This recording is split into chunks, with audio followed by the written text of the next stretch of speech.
Welcome to Lowcountry Lowdown. I'm Lindsay Hausman. This is our agency's digital newscast. It's our way of keeping you informed of important information as it relates to our agency, as well as information that impacts our community.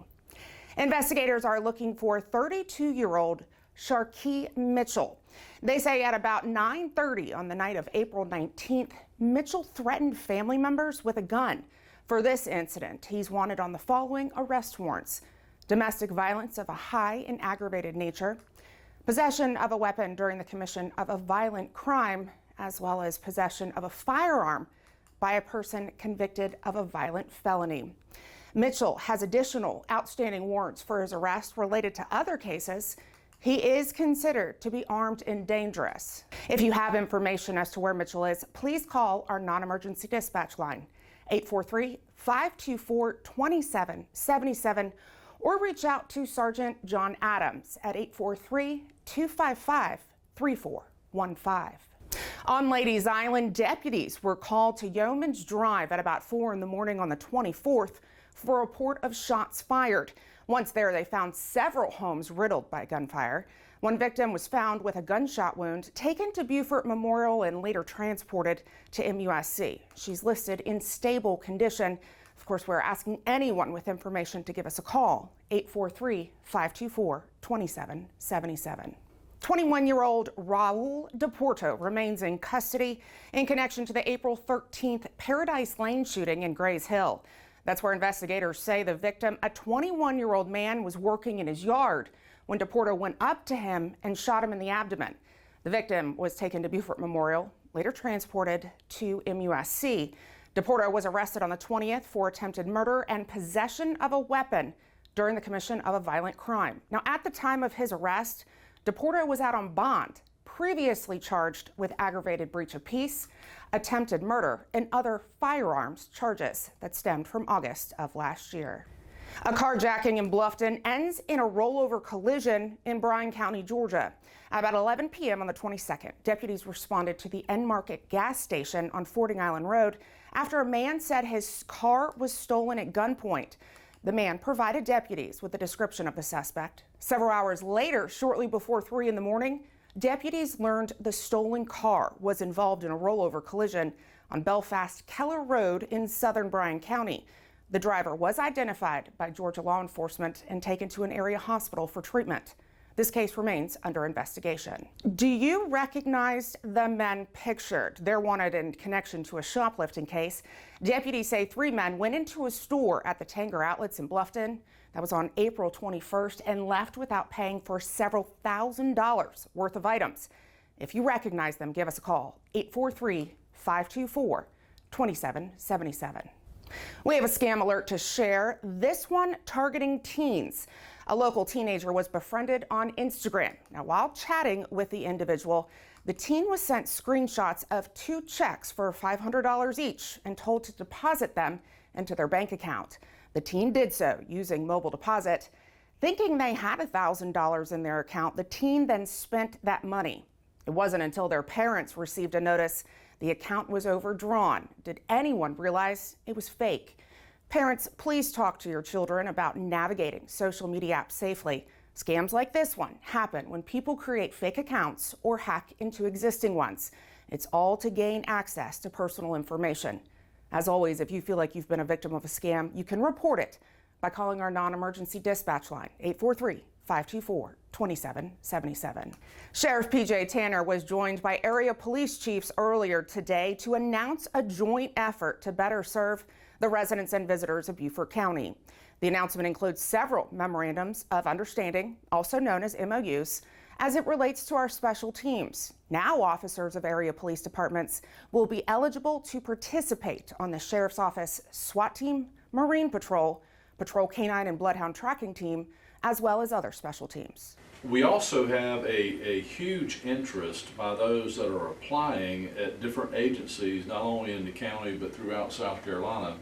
You've got a lot of young guys and gals that some of them have a military background. They're coming to law enforcement agencies, they're putting in their applications, and they're also looking at opportunities within the agency, such as SWAT team, bomb team, crime scene, K-9, Marine Patrol, and all those things. And for us in Beaufort County, we want applicants to apply to law enforcement agencies within the county. We're not stealing employees from each other, like things that have happened in the past. Yes. What we're trying to do is encourage applicants to apply at the law enforcement agencies within Beaufort County. It could be the Sheriff's Office of Port Royal, the City of Beaufort, and the Town of Bluffton. And we want them to come to work. We want to put them to work. And then once we get them here, if they have an interest to be on the SWAT team, but y'all don't have a SWAT team, and you know, as we work through this, you won't need one. And if they want to apply and try out to be or have a position on the SWAT team, then we're going to offer an MOU for them to do that. And if they're qualified, then they will be a member of the county SWAT team. The same thing goes with, again, K-9, BOMB, Violent Crimes Task Force, SWAT team, Marine Patrol, Crime Scene Unit, and the School Resource Officer Program, which is underway currently. To view the entire announcement, check out our featured post on Facebook. In case you missed the post, it was a big week for promotions within the Sheriff's Office. Please join us in congratulating these men and women on their promotions. And Emergency Services Dispatcher 1, Asia Green, also recognized with the Life Saving Award. If you recall in our first episode of Lowcountry Lowdown, Asia was recognized by Bluffton resident Donna Gorowski for helping her save her husband's life on January 15th. When I got my husband on the floor, he was gone. He was gone, Asia. And I just continued in prayer and I kept saying, I can do this. And it's amazing when you say those words that you can do something. And with your guidance and your help, I saved his life. The EMT, the paramedics, I wish I could say what I'm saying to you today, but it was a team. It was an entire team that came together, but you started it. Congratulations, Asia. We're proud of you. You know, Beaufort County is known for its golf courses, and many of you who live here may own a golf cart. But do you know the laws in our state when it comes to operating one? Major Angela Veens sits down with our Assistant General Counsel, Brian Keel, to learn more. My name is Angela Veens. I'm the Public Information Officer here at the Beaufort County Sheriff's Office, and I'm joined today by Brian Keel, our Assistant General Counsel. With the warmer weather, we have been seeing a lot more golf cart traffic on the roadways, and we wanted to talk to you guys a little about some of the golf cart regulations, state law, as well as some of our ordinances within our municipalities. Brian, can you tell us a little bit about, just generally speaking, the laws as it relates to golf carts? Absolutely. So in the state of South Carolina, most of our roads are governed by our state statutes, specifically 56-2-105. And what that says is you can drive a golf cart on the roadways of our county and the state as long as you do so during the daylight hours. And that you must obtain a state permit for that. In other words, you have to go to the state DMV and purchase a permit. That's about $5. You have to have minimum liability insurance on your golf cart. You can operate that golf cart on a secondary street, meaning a side street, typically your residential neighborhood streets, as long as the posted speed limit is less than 35 or lower. And you can also operate that golf cart within 4 miles of your home, or 4 miles of a gated community, the ingress and egress, which would be the entrance and exit, and your secondary place of living, like something like that. Who can operate a golf cart? So in the state of South Carolina, the same statute applies, and it says that a golf cart operator on the highways must be at least 16 years of age, have a valid driver's license that driver has on them at all times, have the valid registration certificate, which is that $5 certificate you get from the state, and proof of insurance. So what about our PUDs or communities that have not given traffic law regulation to the state or the sheriff's office? So the state law doesn't necessarily apply in there. However, each gated community is going to have their own rules. We have some gated communities that actually say you can't have them at all, and we have some that allow them in certain places in certain areas. So that's something that each individual visitor or homeowner needs to check with their own gated community security.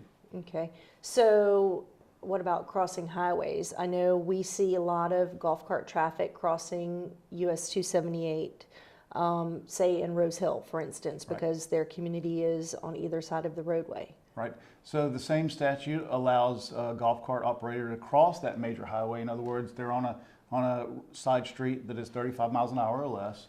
They can cross that 55 mile per hour roadway, but they have to do so at an intersection and do so following the other rules of the road. Okay. If you guys have any other questions about golf cart safety or golf cart laws, feel free to reach out to us at our website, bcso.net, and you can click on our Contact Us link. We'll receive an email and we'll respond to you as quickly as we can. Wednesday, April 26th is National Administrative Professionals Day. To all of our hardworking admin folks here at the Sheriff's Office, thank you for all you do. Make sure to connect with us on all of our digital and social media platforms. It's a great way to stay engaged with us. And if you haven't already, download the Everbridge app. Many of you may know it as Nixle.